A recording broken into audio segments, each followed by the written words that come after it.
everybody. Happy Saturday morning. You guys, I've already had a hell day, so please forgive if I'm a little bit loopy. I woke up at 6:45 to one of my neighbors crashing into an apartment wall and in my car in the process. So it's been a little hectic, but I'm so happy to be here with Dr. Rachel Jakeman. Dr. Rachel is not only an MD, but she is a perimenopause, menopause, burnout women's coach. So everybody, please welcome Dr. Rachel Jakeman. Rach, tell us about yourself, please. Hi there. Thank you, Stacey. And I'm sorry you've had a bit of a stressful morning, but anyway, hopefully we'll end up having a good few minutes chatting now.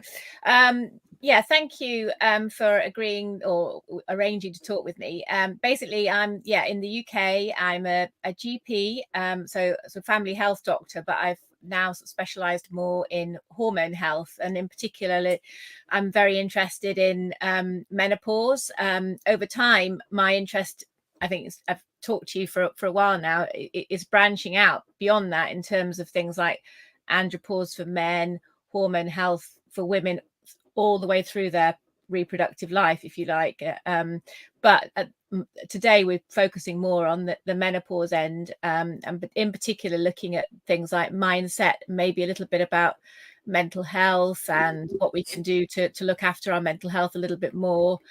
We're also going to touch a little bit on things like ADHD and a little bit about neurodiversity and how that can impact on or be impacted by menopause. Okay. So I'm really excited to be here and chatting to you, and hopefully we can do more of these down the line. Yeah, I'm super excited about that. And so, my friends, if I have to excuse myself for a little bit, I'm waiting for the insurance company to call me because my car is not drivable. I had to crawl in through the passenger side to even move it, and it was crinkly and crunchy, and the wheel, the tire was bad. So, but what I have learned over my coaching journey is it's not about what happens to you. It's how you deal with it, how you respond to it that really can cause you trauma. And so I'm just going to kind of laugh this off today and be like, okay, well, there's nothing I can do about it except for control how I respond to it. And if I got all, hurt and concerned and worried and frazzled, that's still not going to change the situation. It's going to change how I feel though. And so I'm just going to kind of ride this wave like a surfer and figure it out as we go. But I knew I wasn't going to not show up here today, no matter what it took. So if I have to excuse myself, I have to excuse myself. So that's life, my friends. The other thing I was just talking to Rachel about before we literally came on camera was this crazy hair of mine. Because for those of you that have known me all my life, or most of my life, my hair has been stick straight until 2 years ago, where it decided that sometimes it wants to be not even curly, but wavy. And I'm attributing that to perimenopause. Would that be correct, Dr. Rachel? Yeah, I mean, it's like anything, I guess. Our skin and our hair and things like that change around the perimenopause and menopause. And I'm just thinking how attractive your hair looks. So it's something that's, obviously now you can work with that, but you can also straighten it. So you've got two looks, haven't you? Which is something possibly you could see as a positive thing, really. Yeah, for sure. But other things, we just along with hair, obviously, I guess hair can become thinner, and that's something that could really affect some people more than others. It's quite funny because I don't mind sharing with you, but I've got fake hair. So basically, these are hair extensions. So I had much thinner hair, and my son saw me straightening my hair earlier, and he said, "Can you do that with fake hair, mummy?" And I said, actually, it's not fake hair. It's actually real hair, but it's somebody else's real hair. So my hair would actually be about down to here, and it would be much thinner. And I thought, well, why not? Hit 50, hit the perimenopause and menopause. And I've never had long hair between you and me. And I thought, why not? Yes, I love that. I lost half of my hair volume in the last year and a half. And it was so alarming that I actually went to my OBGYN and said, I'm losing it by the it was almost like I was in chemotherapy. I mean, it was really that bad. And I was like, I am losing it by the chunks. And I was like, what is going on? He's like, well, your hormones are fine. And I'm like, that doesn't tell me anything, buddy. I beg to differ. This hair is falling out and clogging the drain on a weekly basis, even though I only wash it once a week. Like, you've got to be kidding me here. But yeah, that was so fun to be dismissed by my gynecologist. I know. And it's not like sort of not an importance to him, but of utmost importance to you. And I think that's, as clinicians, we've got to be aware of that. You know, we can, you know, yes, there may not, in the grand scheme of things, it's not necessarily a serious illness, but for that person, it's, you know, very, very disturbing. And those sort of things can be very distressing and disturbing. So I don't know, did you find any top tips? Obviously the waviness is something fairly new, but have you found any top tips to help your sort of the strength of your hair? Have you what have you found? So I started biotin. I'm on a shit ton of supplements. I take like 30 a day between trying to manage these perimenopause symptoms and my ADHD naturally, which, hi, if you don't know, I was just diagnosed with ADHD about 9 months ago, my friends. So those, again, who've known me all my life, what the hell? That's weird.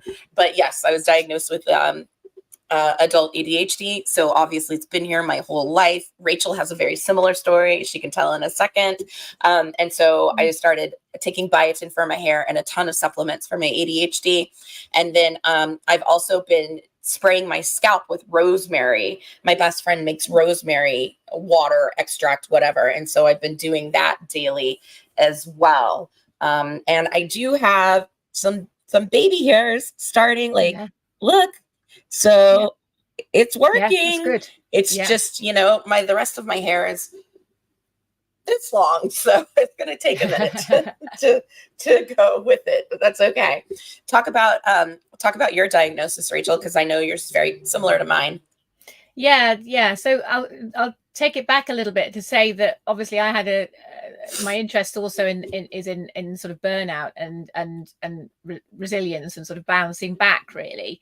And one of the things was when I was a busy GP during COVID, I ended up sort of getting more and more tired and exhausted. And the other thing is I've got relatively young children, even though I'm that little bit older. So it's sort of a perfect storm of being sort of overworked, overtired, and, you know, pulled in all sorts of directions. I ended up having a spell out of work with work-related burnout. And during that time, as it is for everybody, I think is probably a very sort of difficult, dark time. But in some ways, it's also was a catapult to me not carrying on in the same way that I was carrying on. You know, things had to change. They couldn't carry, you know, you just couldn't do the same thing anymore.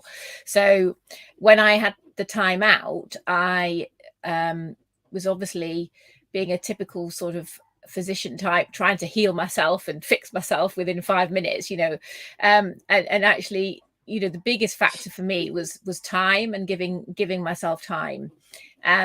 But I also then went, you know, on a journey, as most people will do in those situations, where you look at you know, sort of 360-degree approach, looking at your nutrition, your exercise regime, sleep, hydration.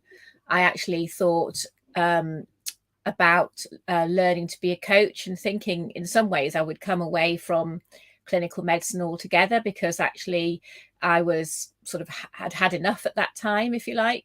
I actually also thought about getting a more of an expertise, and thinking that if I could focus on something and get a specialism, that might reignite my passion for the work. And so I sat in on a menopause clinic in a big UK menopause service, and sort of shadowed one of the clinicians. And whilst I was sat there, bearing in mind I was probably about 49, 48 at the time, I sort of looked at the clinician and listened to all the stories, and I sort of thought, hang on a minute, that's me.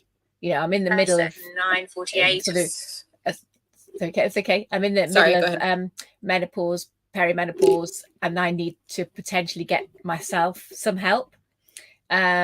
And so I then ended up being a patient at the clinic, and basically saying, yeah, I'd like to work with you down the line, but obviously get myself a little bit more robust first. And so that in essence made me realize, yes, it was work related that triggered it, but it's as anything, there was so many things feeding into that, and one of them was the perimenopause, which had basically caught up with me. And then the other thing was, during, I suppose, when I'd gone back to work, I was still struggling somewhat with concentration. And although my HRT and other things I thought were fairly well balanced, I had actually had some therapy sessions during the time when I was off with burnout. And the therapist had said, have you ever thought you might have ADHD? So I had parked that, and I went back to work, and I decided I'd get an NHS referral, and which takes an awful long time in the UK. It takes about 2 years to get a diagnosis potentially. And I was then struggling with struggling with more symptoms. So I thought actually I would go privately, and I got a private assessment in the end, and they, diagnosed that I had ADHD. So it was sort of like perfect soup, or a perfect storm of everything going on at once. And I then, so that understanding, I also felt a bit strange having that diagnosis. I don't know about you, Stacey, at this time in life, where you think, do you really need to know that? Or, you've got this far, and does that help, or how will it help? But actually, I think it really does help, because you can then look at self-help strategies and try things, and you also it can help people around you. So for instance, my husband, I think it's really helped him understand things about me, and wider family understand why you might do certain things. And so on balance, I think it's very useful. And then obviously I've been put on some medication to help, but also things like, I realized that exercise is really, really important to me from my mental health and ADHD perspective, because of course the dopamine that you release and really helps. So you can pick on strategies and things that potentially can really help you. What about supplements? What is your opinion? Because I know personally, I know you take some. So what would be like your guidance? I know she is not your doctor. This is not medical advice. She's just talking about her experience. But what would you take for yourself, or recommend, for your best friend to take?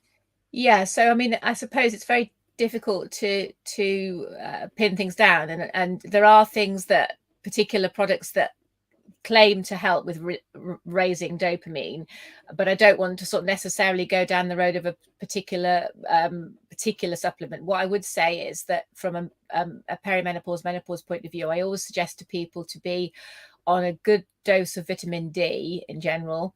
And obviously one of the things is balancing your hormones, so getting your HRT sorted if that's what we feel is necessary, and if that's what and again, there are other alternatives to HRT. So you can do things more with supplementation, but I would, in my obviously advice would be to get the HRT sorted out for you, and then things like making sure you have an adequate intake of vitamin B12 for mind health and things like that. So yes, there are a lot of supplements that you potentially could take, but it probably isn't, this forum would be more about what would you do from a general perspective.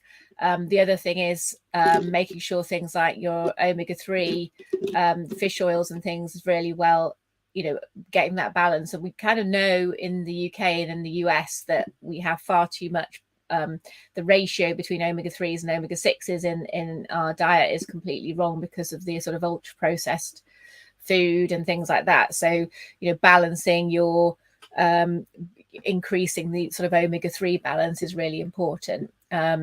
So you can do that with good quality supplementation. There are some out there that aren't so good quality, so it's really important to use, you know, good quality products. So yeah, I would say that really, you know, there's many other things that you could take, but those things would be sort of obvious things really that anybody could generally safely take. Cool. Awesome. Yeah, I'm definitely taking vitamin D, B12, omega-3. You and I've talked about NAD plus. I added that to my routine. I'm taking a crap ton of stuff. L-tyrosine, L-theanine, 5-HTP, magnesium, you know, just a whole bunch of stuff to kind of try to improve my sleep and improve in ashwagandha and the way that my body handles stress. Because what I know to be true about my ADHD for me and my boys is that it's easier to spiral than I think neurotypical people. So anything I can do to keep me chill and keep my brain sharp is kind of where I'm at with that.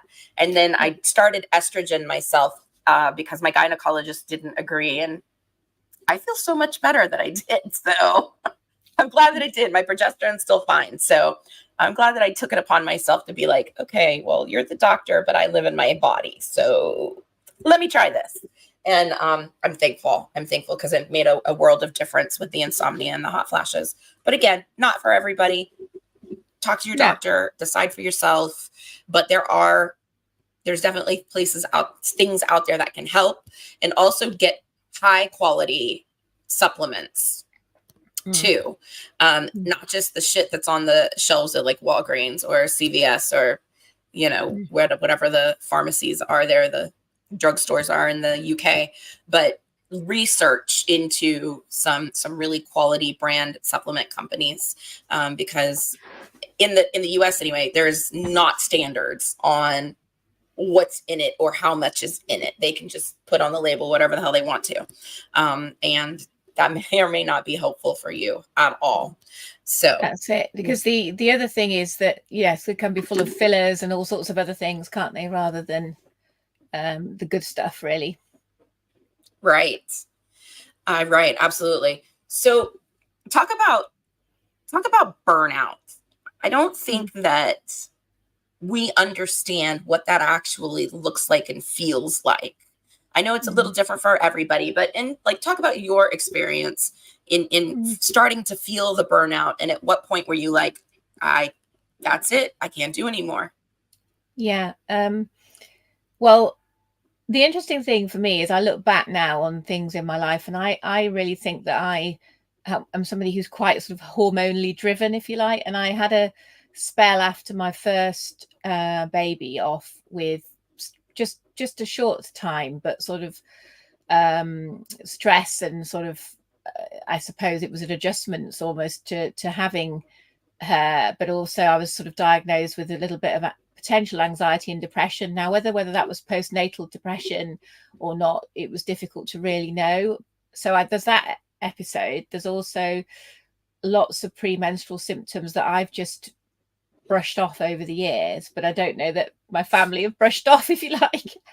I've kind of like ignored it, or you know, and then you know, you muddle along, and then running up to the perimenopause, menopause. Obviously, I've had significant symptoms with that, and I do feel that, you know, that's kind of sort of, well, you look back and you realize that probably means that you know, it's no surprise that I'm struggling now around the sort of perimenopause, menopause. And we do know those people who have sort of PMS or the more severe PMDD, you know, the premenstrual dysphoric disorder, and those people with postnatal depression, if all those people potentially will then suffer more at perimenopause, menopause.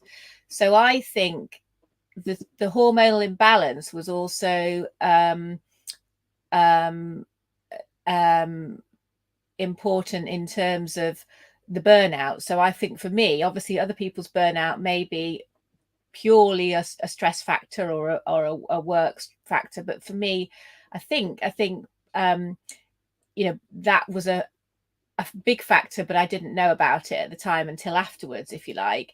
But as I was approaching burnout, I think what happened was I was literally going, I was probably staying more and more at work. So this thing of presenteeism rather than absenteeism, I was sort of staying later and saying, not getting home because of COVID and working harder and working harder. But some of that was probably because I started to sort of get over worried about things and sort of checking things. And one of the things in the UK was that because the hospital services weren't really helping primary care because they were just firefighting with COVID, so that we were managing a lot of patients that normally would have been referred on to secondary care, and you're carrying that burden of risk, if you like. So there was that element. Sure. And I then went off, I think, which was for a week study leave. And I literally missed the course. I sort of stayed in bed, couldn't get out of bed. And I rang my work and said I had to study leave for 2 or 3 days, and then I had a week back at work, and then I was supposed to be on my summer holiday for 2 weeks, which was just the way it was. And I just said, look, I think it's going to be better if I don't come back for that week and I actually have the holiday off, just have that time to get better. But in all honesty, I was just sort of, I think, flat exhausted. I was completely exhausted and couldn't get out of bed. And then even at the end of those 3 weeks, I couldn't get back to work, and I ended up seeing my own doctor and self-referring. There's a thing in the UK now, thank goodness they've brought it back, and they did sort of through COVID, called practitioner health, and those clinicians can refer themselves for support. And that's where I spoke. The biggest help to me was I spoke to a mental health specialist GP who was a GP by trade, if you like, but they gave me 2 hours. So I had 2 hours for an assessment, and it was with somebody who really got what the issues were, if you like. So, and then obviously I then got on all the other help and strategies that we mentioned briefly before. So I just noticed that somebody's made I was just going to say, somebody's made a comment. Did you see Lisa?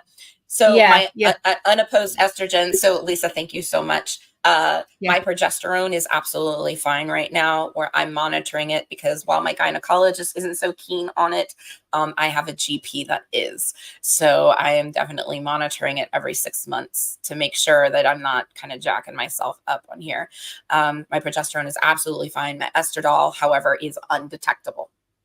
Even on low dose birth control, which is what my gynecologist said, that, oh, you should be fine. You're on low dose birth control. She was not fine on low dose birth control. And so my estradiol is absolutely undetectable, even on low dose, which is why now I'm taking just a little bit of the cream. And so, I'm monitoring that for sure.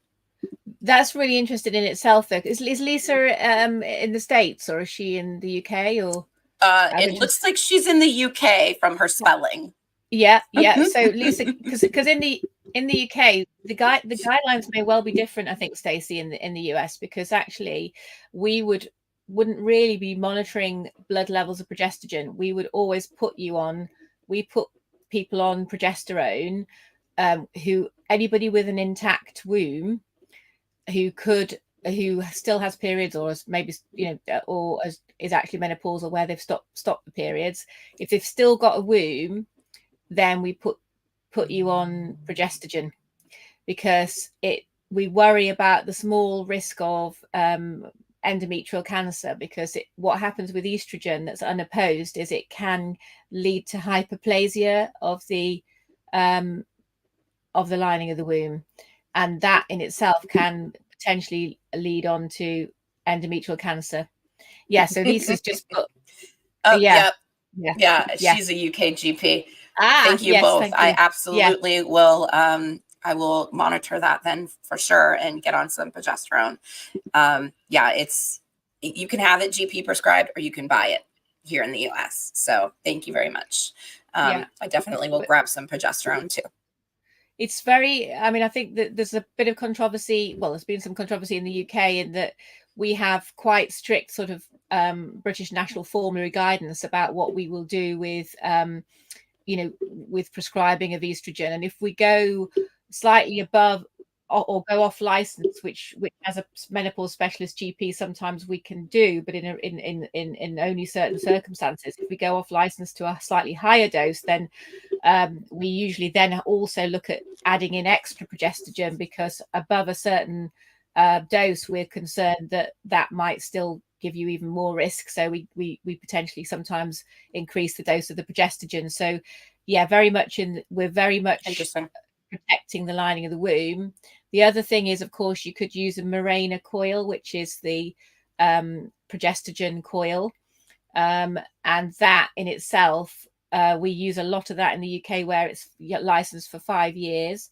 And that is your progestogen slow release to the lining of the womb. There is some systemic absorption, but that's less perhaps than obviously taking the progestogen capsules, but it also acts as a contraception. So, technically you may need contraception up to the age of 55, depending on your situation. So that is a really good option because it covers both angles. True. Yeah. True. Thank you both. I appreciate you. I always learn something every time I speak to Dr. Rachel, like every time. And it doesn't turn out, I don't set out to have her guidance, but it's just something that naturally happens. So with that being said, Rachel, talk about why you're in coaching now as an MD. Talk about how that kind of came to fruition, and why now you just opened your coaching practice in your clinic. Talk about that. Uh-oh. Am I frozen?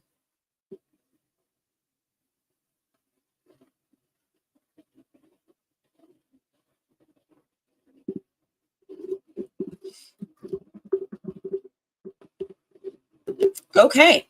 Well, maybe it was Dr. Rachel. I don't know. We're going to figure that out. So we're going to get her back.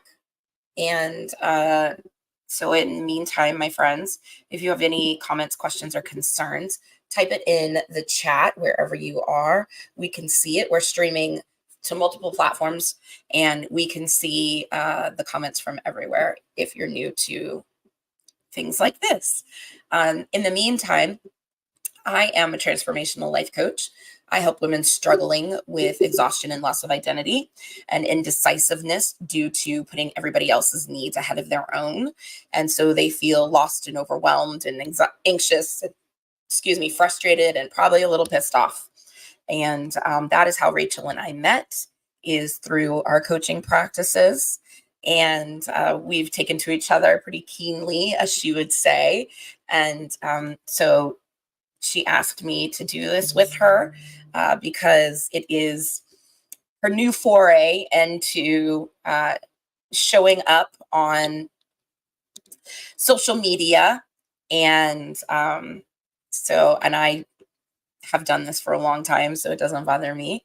But yeah, so let's see if we can get her back. Let me try to get a hold of her. Give me 2 seconds. In the meantime, you guys, who can tell me the OU Texas score? Because it is game time and I'm doing this instead. It's instead.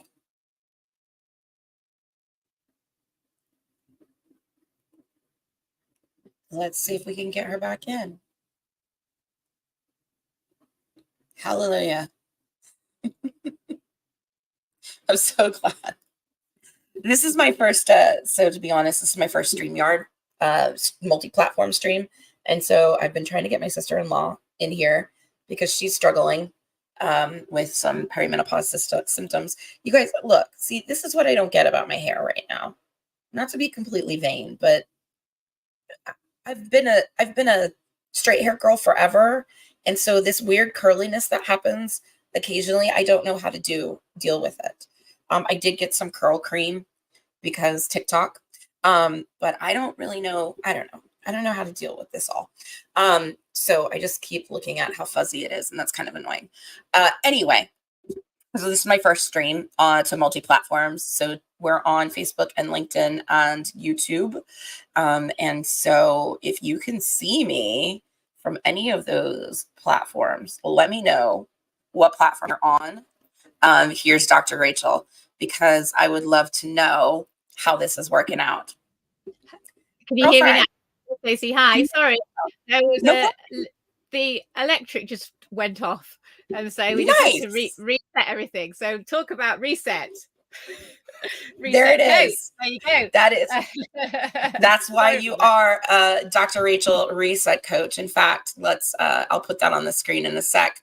Talk about becoming a coach in addition to an MD.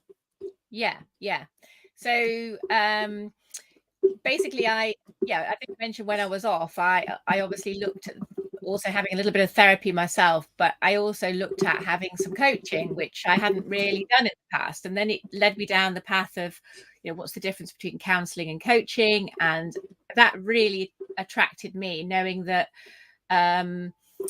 you could be a coach and help people be more sort of goal oriented, forward looking, and the more I looked at it, the more I thought actually that could really help me in practice. And I know I said before that I was potentially thinking about leaving clinical practice, but again, I've looked around, looked at possible trainings, did some training in health coaching, went on a free weekend to look at NLP, which I potentially might do more training in down the line, but I ended up landing on a coaching course particularly for doctors, and basically it was a transformational coaching course for 6 months, and was really, really good. It just obviously looked at different modalities and a good overview of all the different types of things that you can use in your toolbox, as it were,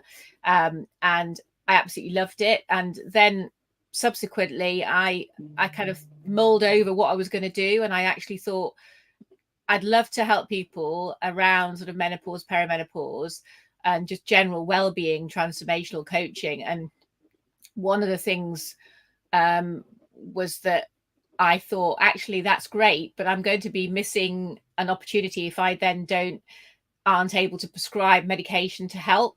So as a coach, obviously, I wouldn't be able to prescribe if I stepped away from medicine. So I decided to incorporate the coaching and the medical side.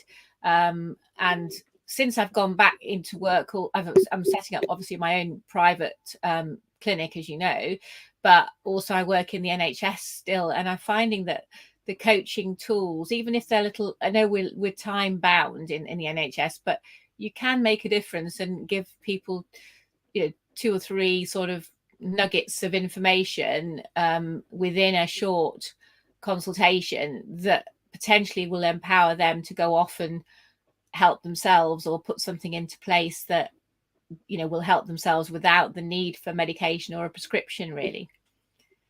Yeah, absolutely. Talk about your new clinic, because you are close to launch. I think you just launched. I saw some social media post about it. Gorgeous graphics, by the way. Talk about it, your clinic. Thank you. Yeah. So obviously during we're talking about the coaching training, I've also subsequently clearly joined the Coach Foundation, which is how come I met you, Stacey. So I'm still going along with my my coaching journey, and having a lot of sort of co-coaching experiences and things.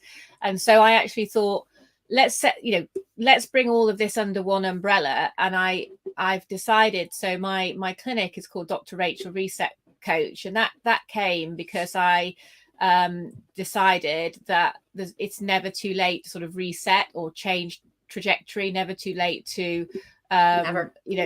So I mean, obviously that sort of strap line sort of stuck with me, and through in the UK, we've got to be a medical doctor privately, you've got to be under this sort of it's sort of a framework called through the CQC, which is called the Care Quality Commission, and you've got to go through a process of applying to them and you know, having the right policies and procedures in place, and then obviously eventually getting potentially interviewed and signed off. So I've gone through all that. It's taken quite a long time, and my original thought was really just to focus on menopause and burnout coaching and things like that. But actually, as time's gone on, I've realized how much you know, the hormone health touches on lots of different things. So yes, my main thrust, I guess, to start with, maybe perimenopause, menopause, and the burnout side of things. But I'm also able to help people, you know, I want it to be an inclusive service, so anybody can come and see me, any adult can come and see me. When it's going to be an online service to start with, but most of the things to do with sort of HRT, hormone health, it can all be done online. There will obviously be certain things where people might need a referral on to somebody else, which we can arrange and things like that. Also doing sort of blood tests and diagnostics where necessary. And I mentioned to you before about women with, for instance, PMS, PMDD and things like that. I think over time, you know, although I might start relatively small, hopefully I'll be able to expand into those areas and help, you know, people in different stages of their life. And the other thing I was going to say was weight management, of course. So the other string to my bow is prescribing weight management medication and things like the GLP-1 analogues, and in the UK we've got Ozempic and Wegovy, and I know I've had them launched in the US as well. Yeah. And there are other, you know, similar drugs, and another one that's coming out. So that, to me, part of my thrust is to help people that aren't necessarily getting the service on the NHS. So I've gone into areas that I think there's a huge need, but we're not meeting that need with the National Health Service, you know. So hopefully people can come and get that help that they, you know, that's not freely available, if you like, or readily available. Yeah, I love that you're like a 1-2 punch, because you're the medical side and the mindset side, and you have a full understanding of, I mean, not on a therapeutic level, but a pretty broad, more than the, you know, average Joe walking around. You've got a pretty broad understanding of how these hormones, these life changes, these burnouts actually can affect people's mindset, and how they think about themselves, what they think about life, what they think about their partners. And so talk about a little bit, and then throw the ADHD in there, and now we got a party, right? Yeah. Woo! So talk about like that perimenopause, menopausal mental shift that happens, and then maybe give a tip or trick so people can battle that on a regular basis. I know my sister-in-law has been really authentic on her social media about her mental struggle with the perimenopause, and I appreciate her, because I don't see enough women talking about that. And I don't remember my mom discussing this either. And so when I walked into this world, or fell into it, or slid into it, I thought I was going crazy. I thought I was losing the plot. So talk about that kind of soup that happens. Yeah. I mean, it's really interesting, because I've still got a few sort of GP colleagues who sort of say, oh, you know, menopause isn't a thing. You know, I've got 1 or 2 female colleagues who are like 52, 53, and I'm thinking, you're a GP. Gotta be kidding me. Yeah. And you think, but that either means you're incredibly lucky that you've never experienced any symptoms yourself, or you're kind of living in a bubble, because, you know, what's happening in the media and all these people that must be trooping to your door expecting you to know, almost, because you are of that, you know, potentially of a certain age, etc., and would have been thought to have that kind of life experience or medical experience anyway. So that's interesting. so there are people, so I would say from a patient perspective, it's really important to know that you aren't going crazy, and that you are, potentially this, one of most of us are experiencing these things. So it's unique to be in that situation, perhaps nowadays, where you're not experiencing it. And even if you're not experiencing it at the typical time, I had a lady the other day who was suddenly hit at the age of 57 with symptoms and thought she'd gone through the other side. So just be aware that things can potentially feel that you're sailing through, and then they could catch you. So that's something to be thinking about. And when you say about the sort of mindset and the mental health, obviously a lot of people experience problems with anxiety and increasing anxiety, and again, I think it was a perfect storm for a lot of people after COVID, that they had a degree of social anxiety, and then you may have actually missed the fact that this could have also been part of the perimenopause menopause, and we're probably seeing some of those people now where that's being thought all to be COVID related, or the fact that people were in social isolation fueling that, but actually it's more to do with your hormones maybe. So that's just an example of what was going on in the world at the moment, or recently, that could have masked things almost. I also feel that you tend to lose self-confidence, you lose potentially your sense of direction, potentially relationships and things can suffer, because of course people's libido can go down, and therefore then that might impact your mental health in terms of how you're feeling about yourself, how your partner's feeling about you. And the other thing that I think I've mentioned to you before, Stacey, I've been doing a really, really good course in sexology. So and that's with the Contemporary Institute of Clinical Sexology in London, and I'm just about to sort of finish that. And that's been fantastic. And it's basically a psychosexual therapy certificate. So I am really looking forward to bringing more of that into my work with couples potentially. So for instance, I could see or speak to a lady who might be suffering with low libido, or even maybe vaginal soreness, vaginal dryness as a result of the menopause, try and sort that out with various treatments, etc. But also there'd be potential impact on the relationship, and maybe a mismatch in sexual desire and that kind of thing. And how do you work with couples in that situation? So I now have much more of an understanding about that, really, which will be great. And yeah, I mean, there's so much, isn't there? Obviously depression is a big thing, and we do know that doctors potentially, this has been in the press, that people around the time of perimenopause, menopause are being put on antidepressants rather than HRT, and HRT may well be a better treatment for that kind of mood issue around this time. But it might be that you need both, or it might be that you need other strategies that aren't medication. So you've got to tailor it and be bespoke to the individual, really.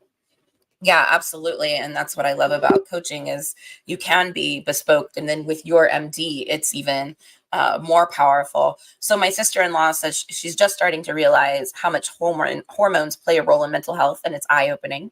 She had been mostly focused on the physical body symptoms, so the weight gain, the joint pain, the brain fog. And now she's saying, the loss of self-confidence, and you do nothing but blame yourself. Absolutely. Yeah. Absolutely.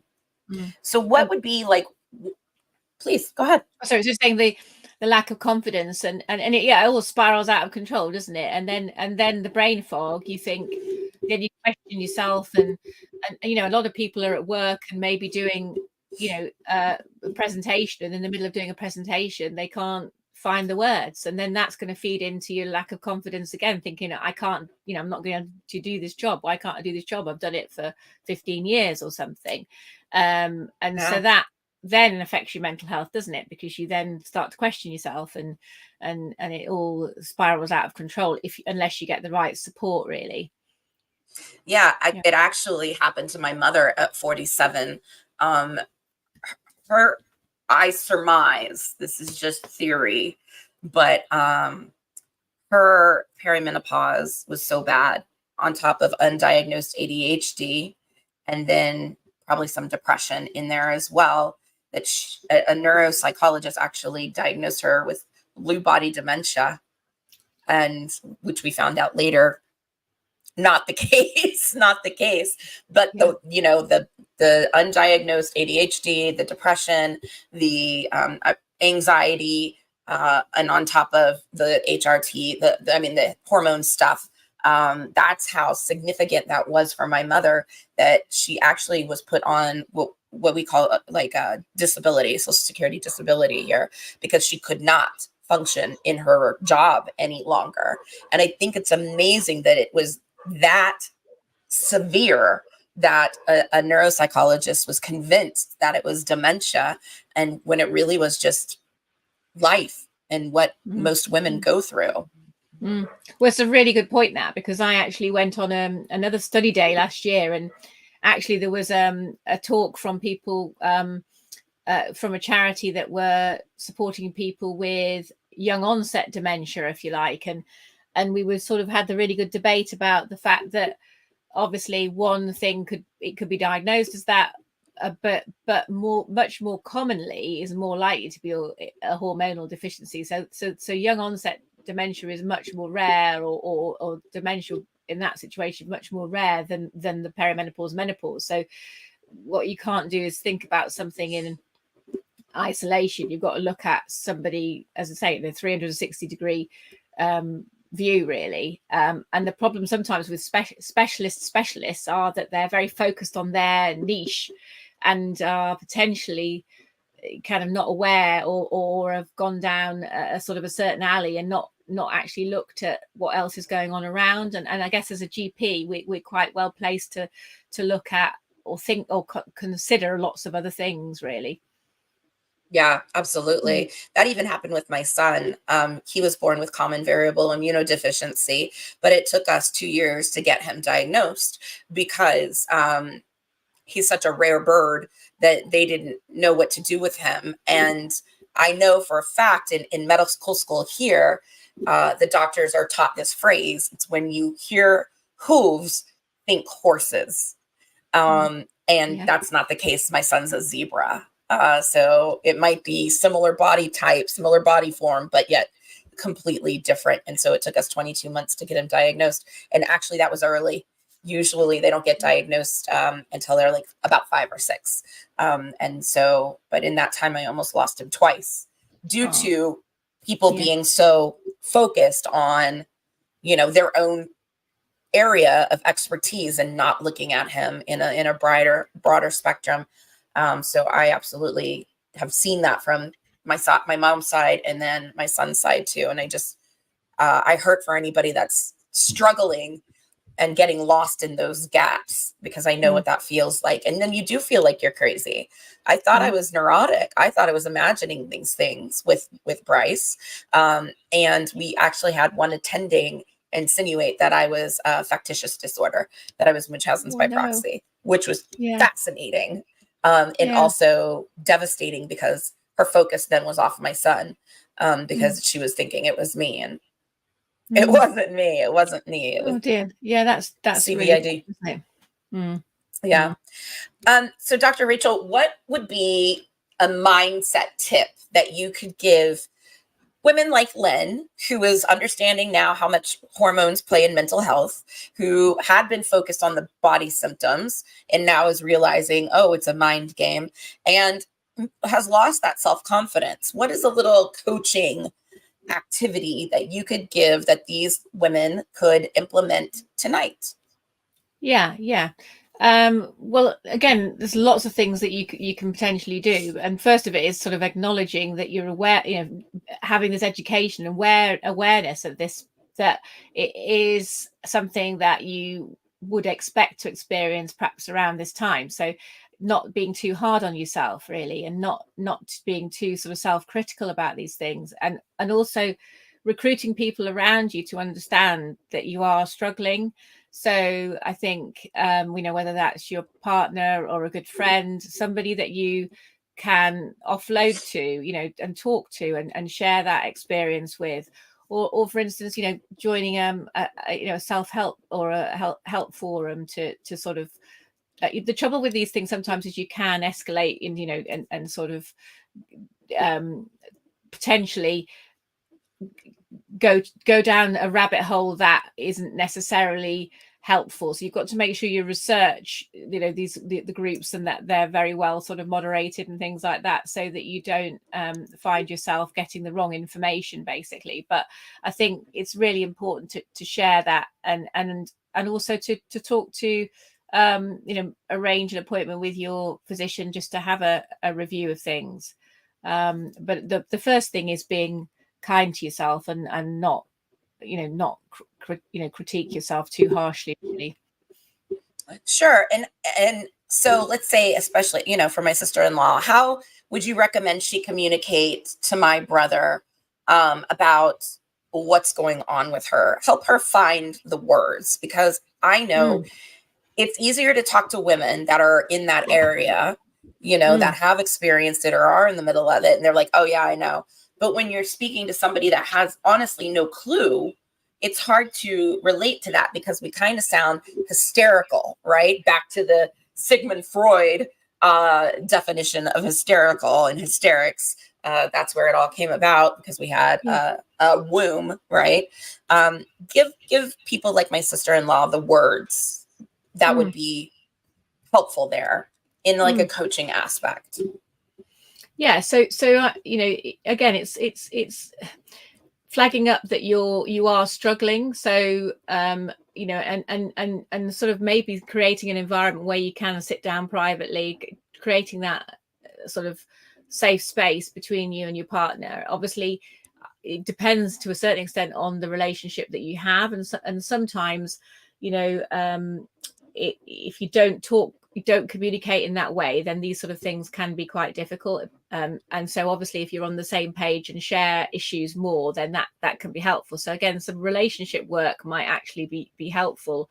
So for instance, for me, in my clinic situation, if somebody was coming to speak to me and was having a trouble, I might say, well, I'm happy to have a call with you and your partner, and just to help them get on the same page. I mean, there are a lot of resources as well. There's resources that you can sort of share where it's sort of genning up, your partner and things like that, for them to read first, and just say, look, I think this is, going on for me, and can you have a look at it? And then we can have a bit more of a chat. So almost like before we prescribe HRT, we go or give a lot of resources now to patients to say, look, please go and have a look. There's so much information out there. I'd like it if you could go and have a look at this and that resource, and then we'll have a bit more of an informed discussion about where you're at with things. So and the same for maybe this situation is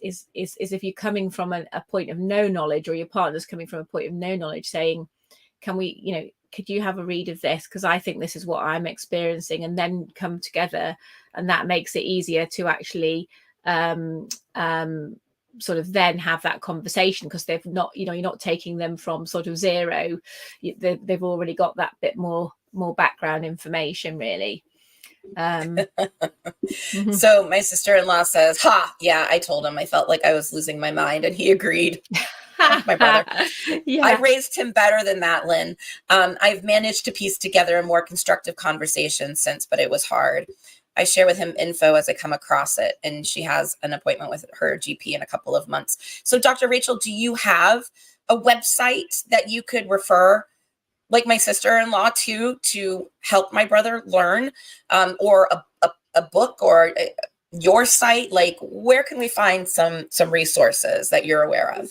Yeah, so I mean, there's there's lots and lots of different things, but what I could do is collate something for you, really, Stacey. I don't know whether that's something we could do maybe after, a little list or something. So if anybody wants to either provide an email or contact us, then I think that's probably better to just I can just throw it in the comments below later. And then of course you guys go follow Rachel. That's her IG, her Facebook, her LinkedIn. And my go clinic connect with website her. is literally just about to be launched.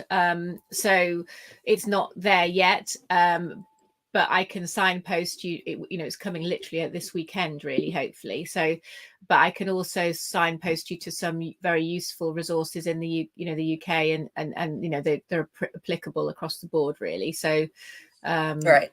yeah. It just might have a weird spelling to us Americans. That's okay. Yeah. That's okay. I think this is the thing, is that's where obviously I can potentially coach people about wellbeing coaching from the US quite happily, and talk to you, but I can't obviously prescribe. My jurisdiction in terms of my medical indemnity and things like that wouldn't allow me to prescribe to the US patients. Would you be open to maybe talking to that person's GP or sending them some sort of notes, and seeing if you could at least dovetail and work together if they are Americans, or in some other place in Europe and not the UK? Okay, absolutely. cool. I mean, I can Good to know. make some notes and suggestions for people, signpost people to go off on the right tack, really, and empower them to sort of know the questions to ask, and to